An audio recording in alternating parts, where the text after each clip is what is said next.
Okay, இப்போ threading நம்ம எப்படி பண்ணணுங்கிறத ஸ்டார்ட் பண்ணலாம். ஓகேவா? ஸோ த்ரெட் இருக்குது, இதில் ஒரு லாக் ஒன்று இருக்கும். நீங்கள் 2 பக்கம் செக் பண்ணிங்கன்னா தெரியும். ஒரு சின்ன ஓப்பன் வச்சு லாக் இருக்கும். ஸோ அதுதான் வந்து நம்ம த்ரெட் வந்து லாக் பண்ணுறது. பாருங்கள், இப்படி லாக் பண்ணுறது. ஸோ இந்த லாக் எடுக்கணும். லாக் இருக்கிற பக்கம் உங்களுக்கு லெஃப்ட் ஹேண்டில் உள்ளங்கையில் இருக்கணும். லாக் இருக்கிற பக்கம் உள்ளங்கையில் இருக்கணும். ஸோ த்ரெட் வந்து இப்படி எடுக்கும்போது எந்த டிஸ்டர்பன்ஸும் இல்லாமல் வரணும். ஓகேவா? ஸோ லெஃப்ட் ஹேண்ட் சைடில் த்ரெட் வச்சுக்கிறோம். லெஃப்ட்டில் டீத்தில் நம்ம இந்த த்ரெட்டோட நுனியாக கடிச்சிக்கிறோம்.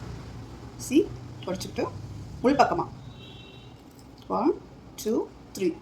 ஸ்டார்டிங்கில் நீங்கள் கற்றுக்குறீங்க அப்படிங்கும் போது நீங்கள் 3 வாட்டி நீங்கள் அந்த சுற்றினீங்கன்னா போதும். 3 டைம் பண்ணிங்கன்னா போதும். 1 2 3 பண்ணியாச்சு. 3 ஃபிங்கர்ஸ் நீங்கள் யூஸ் பண்ணிங்கன்னா போதும். தென் இதில் வந்து நீங்கள் ஒரு க்ரிப்புக்கு 2 ட்விஸ்ட் பண்ணணும். 2 ட்விஸ்ட் பண்ணிவிட்டு க்ரிப்புக்கு இதை வச்சுக்கணும். இந்த மாதிரி சவுண்ட் வந்து நீட்டாக உங்களுக்கு கேட்கணும்.